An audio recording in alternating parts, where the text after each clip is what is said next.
नमस्कार दोस्तों।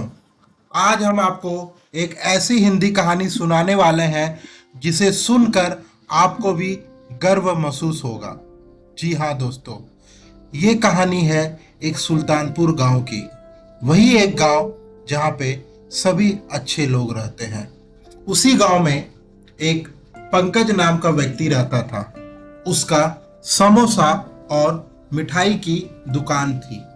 वो प्रतिदिन सुबह 10 बजे दुकान खोलता था और रात को 10 बजे दुकान बंद करता था।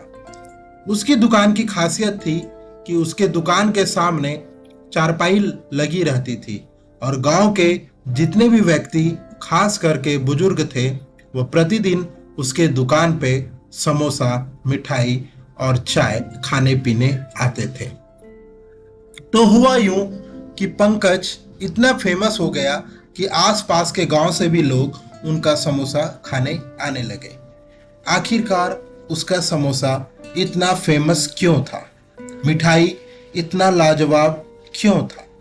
तो बात ऐसी थी कि वो समोसा दिल से बनाता था। ताजा आलू का इस्तेमाल करता था। मसाले सारे घर में पिसे हुए रहते थे, इसलिए उसका समोसा काफी स्वादिष्ट था।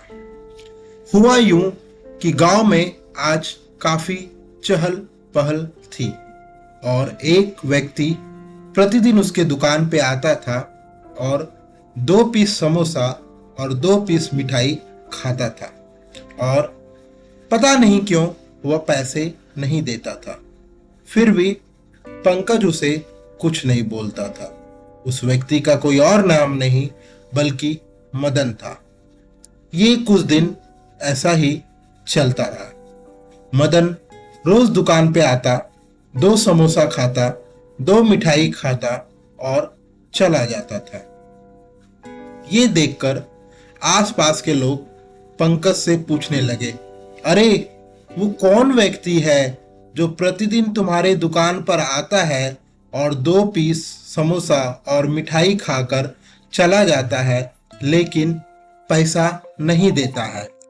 तो ये पूछकर पंकज ने जवाब दिया कि भाई, पता नहीं क्यों मैंने 1-2 बार उनसे पैसे मांगे तो उसने कहा कि कल तक मैं पैसा दे दूंगा। मुझे आज बहुत भूख लगी है, प्लीज मना मत करना। तो मैं मना नहीं कर पाया। तभी मुखिया और सरपंच आपस में बात करने लगे। ठीक है, पंकज की दुकान है, पंकज का डिसीजन है, हमें क्या? हमें तो बस रोज उसका स्वादिष्ट समोसा और मिठाई खाने से मतलब है।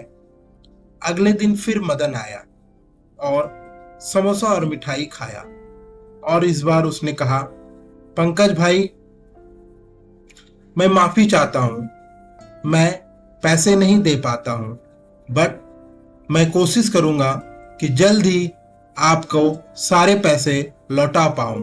अभी मैं गांव से दूर जा रहा हूं। तभी पंकज ने कहा, अरे मदन, ऐसी कोई बात नहीं है, मेरी आमदनी भी अच्छी खासी हो रही है। तुम एक काम करो, तुम पैसे नहीं भी दोगे तो चलेगा, बट रोज मेरे दुकान पर समोसा और मिठाई खाने जरूर आना। तभी मदन कहता है, जी पंकज भाई, मैं जरूर आऊंगा, एक दिन जरूर आऊंगा। और वो रोने लगा, काफी जोर जोर से रोने लगा। तभी पंकज ने कहा, क्या हुआ मदन भाई, मैंने पैसे तो नहीं मांगे? तो मदन उदास होकर बोला, हाँ, मुझे पता है कि आपने पैसे नहीं मांगे, बट पैसे मांग भी लेंगे तो मैं क्या कर सकता हूँ? मेरे पास तो फूटी कौड़ी भी नहीं है। बट एक दिन आएगा जब मैं आपके सारे समोसे और पैसे के, मिठाई के पैसे वापस कर दूंगा। तभी गांव के आसपास कहने लगे, ये मुझे कुछ ठीक नहीं लग रहा है, ये मदन झूठा है, ये कोई भी पैसे नहीं लौटाएगा। पंकज, तुम ऐसी भूल नहीं करना, इससे सारे पैसे ले लो, नहीं तो ये शहर भाग जाएगा। पंकज ने कहा, हाँ हाँ, मैं समझ सकता हूँ, बट मुझे मदन पे दया भी आ रही है, इसके पास कुछ भी पैसे नहीं है। कोई बात नहीं मदन भाई, तुम चाहो हमें पैसे जब जरूरत पड़े या जब तुम्हारे पास हो हमें दे देना। यह कहकर मदन चला गया। पंकज ने भी अपना दुकान बढ़ा लिया। कुछ दिन बीत गए। गांव वाले बात करने लगे, अरे वो उधारी वाले बाबू नहीं आते हैं क्या आजकल दुकान पे? पंकज धीमी आवाज में कहा, हाँ भाई लोग, वो मदन भाई तो आजकल नहीं आता, आते थे तो अच्छा लगता था। तो गांव वाले कहने लगे, अरे पागल, वो तो लूटता था तुम्हें, रोज 20 रुपए की समोसे और 20 रुपए के मिठाई खा जाता था, और तुमको अच्छा नहीं लग रहा है, मूर्ख पंकज। तो पंकज कहने लगा, ऐसा नहीं है, उसे भूख लगी रहती थी, उसके पास पैसे भी नहीं रहते थे, मेरा समोसा और मिठाई खाता था तो मुझे ही अच्छा लगता था। तभी पंकज काफी उदास हो गया और उसने कहा, आप लोग प्लीज मदन के बारे में बुरा भला ना कहें। और यह कहकर पंकज दुकान बढ़ा लिया। काफी दिन बीत गए, काफी समय बीत चुका था। आज पंकज दुकान पे बहुत उदास था। गांव वाले ने कहा, अरे ओ पंकज, आज तुमने समोसे नहीं बनाए क्या, बस मिठाइयां ही है? तो पंकज बोलने लगा, हाँ भैया, आज समय ज्यादा नहीं था इसलिए समोसा नहीं बना पाया। तो गांव वाले ने पूछा, क्या हुआ? तो पंकज ने धीमी आवाज में कहा, मेरा परिवार बीमार है, इलाज के लिए उतने पैसे नहीं हैं। गांव के डॉक्टर को दिखाया तो उन्होंने कहा, शहर जाकर इलाज कराओ, तभी तुम्हारा परिवार बच पाएगा। इसलिए मैं कल रात से ही बहुत चिंतित हूँ, समझ में नहीं आ रहा है कि क्या करूं। तभी गांव वाले ने कहा, तुम्हारी दिक्कत हम समझ सकते हैं, परेशानी समझ सकते हैं। तुम एक काम करो, तुम बहुत ही भले इंसान हो। हम लोग 100-100 रुपया जमा करके हमने 1000 रुपये तुम्हारे लिए जमा किए हैं। मुझे हम लोगों को ऐसा लगता है कि ये पैसे कम तो कम है, बट बहुत ही कम नहीं है। तुम ये पैसे लो और आज ही शहर जाओ और अपने परिवार का इलाज कराओ। और हाँ, और भी पैसों की जरूरत पड़ेगी तो हमें कहना, जितना हो सकेगा हम गांव वाले तुम्हारी मदद करेंगे। यह कहकर पंकज 1000 रुपया गांव वालों से ले लेता है और उसी समय शहर का बस पकड़ लेता है और शहर पहुंच जाता है। तो एक आदमी ने बोला, कहाँ से आए हो भैया? मैं सुल्तानपुर से आया हूँ। यहाँ पे 28वीं लाख अस्पताल किधर है? तो उसने बोला, ये रोड के सीधे अंतिम तक चले जाओ, वहीं पे सबसे बड़ा अस्पताल है। पंकज वहां पहुंच गया और ओपीडी में पता किया तो वहां पे रिकमेंड किया कि तुम पहले जांच करवा लो। जांच में बहुत बड़ा बीमारी निकला, खर्चा 10 लाख बताया गया। वो काफी उदास हो गया। उसके हाथ में सिर्फ 600 रुपए और इलाज का खर्चा 10 लाख। ऐसा लगा कि उसके पैर तले जमीन खिसक गया हो, बट उसने हार नहीं मानी और उदास होकर बैठा हुआ था। तभी वहां पे एक लड़का 2 समोसा और 2 मिठाई लेके केबिन में जा रहा था। उसे कुछ अजीब लगा। तभी उसने ऊपर बोर्ड में देखा, लिखा था, डॉक्टर मदन, हार्ट स्पेशलिस्ट। उसे कुछ अजीब सा फील हुआ। क्या ये वही मदन है जो गांव में मेरा रोज 2 समोसा और 2 मिठाई खाता था? नहीं नहीं, ऐसा कैसे हो सकता है, वो मदन तो नहीं हो सकता। फिर भी उन्हें लगा कि क्यों न पता करते हैं कि डॉक्टर मदन कौन है, और वो हिम्मत करके केबिन की ओर बढ़ चला। जब केबिन के अंदर गया तो मानो उसे रोना आ गया। उसने वो चीज देखा जो आज तक सपने में नहीं देखा था। जी हाँ, एक इंसान अपने कुर्सी पर बैठा हुआ था और 2 समोसा 2 मिठाई ठीक वैसे ही खा रहा था जैसे उसके दुकान पे मदन खाता था। और वो इंसान कोई और नहीं, वही मदन था। और पंकज ने कहा, नमस्कार सर। तभी मदन ने अपना सर उठा के देखा और बिना पलक झपकते बोला, अरे पंकज भैया, आप यहाँ? पंकज रो पड़ा, गहरी रो।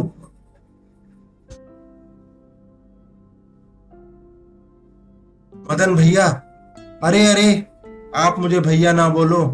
ये देखो, आज भी मैं दोपहर में 2 समोसा और 2 मिठाई खाता हूँ। तुम्हारे उस 2 समोसा और 2 मिठाई की बहुत याद आती है। मैं कुछ ही दिन में गांव जाने ही वाला था और तुम्हारे सारे पैसे लौटाने वाले थे।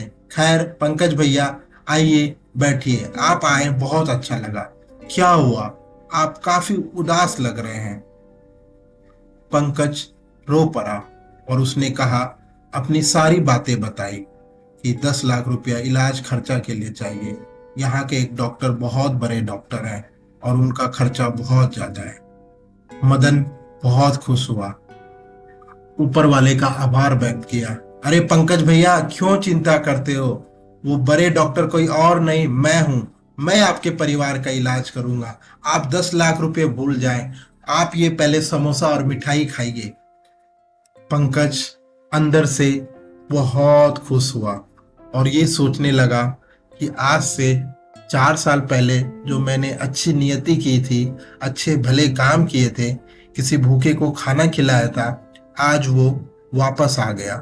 कहते हैं ना, कर्म करो, फल की चिंता ना करो। ठीक वैसा ही कुछ हुआ। जो अच्छा करता है इसी जन्म में अच्छा मिल जाता है। और पंकज का परिवार ठीक हो गया। मदन अपने कार में पंकज और परिवार को लेके गांव पहुंचा और पंकज भैया को बोला, कल सुबह मैं 10 बजे तो आपके दुकान पे आ रहा हूँ। मुझे वही 2 समोसा और 2 मिठाई चाहिए। और याद रखना पंकज भैया, मैं पैसे नहीं दूंगा। पंकज हंसने लगा और मदन का पीठ थपथपा के बोला, आप कल जरूर आइएगा। कल मैं आपके लिए आज तक का सबसे स्पेशल समोसा और मिठाई बनाऊंगा। पंकज ठीक सुबह 10 बजे दुकान खोल दिया। गांव वाले जुट गए। अरे, तुम्हारे परिवार का इलाज हुआ? पंकज ने कहा, जिसका ऊपर वाला उसको कौन दिक्कत दे सकता है। गांव वाले समझ गए। पंकज ने सभी के पैसे वापस कर दिए और सबको समोसा खिलाया। तभी डॉक्टर मदन आया। अरे पंकज भैया, 2 समोसा और 2 मिठाई लाना। और हाँ, आज भी मेरे पास पैसे नहीं है। पंकज भैया मुस्कुरा कर बोले, आपके लिए तो सारे समोसे और मिठाई आपका ही है।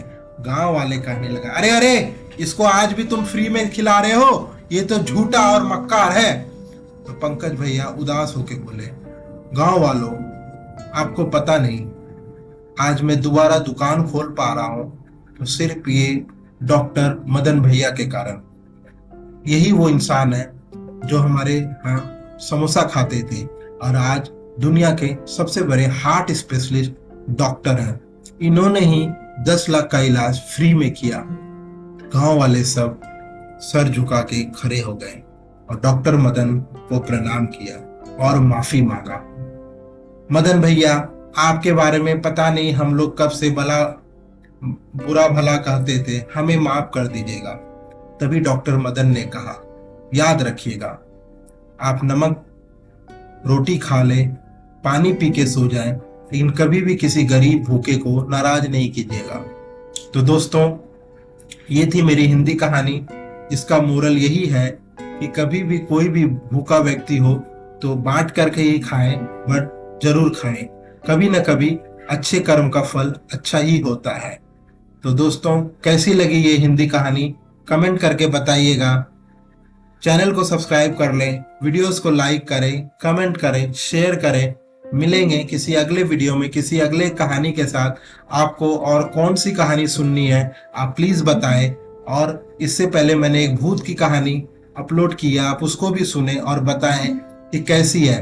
तो दोस्तों, मिलते हैं किसी अगले वीडियो में किसी अगले कंटेंट के साथ। तब तक जय